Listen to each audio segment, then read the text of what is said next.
ఇది ఏం క్రీమ్ అన్న? ఏమైందంటే డస్ట్ పడితే జారిపోతుంది.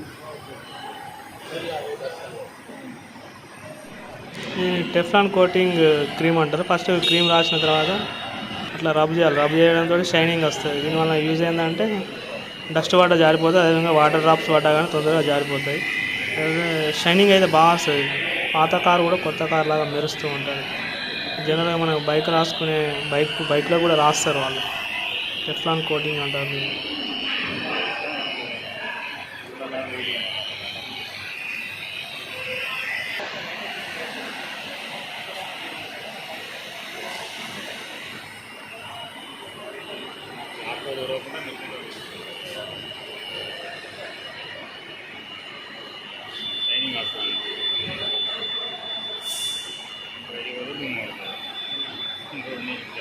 మంచిగా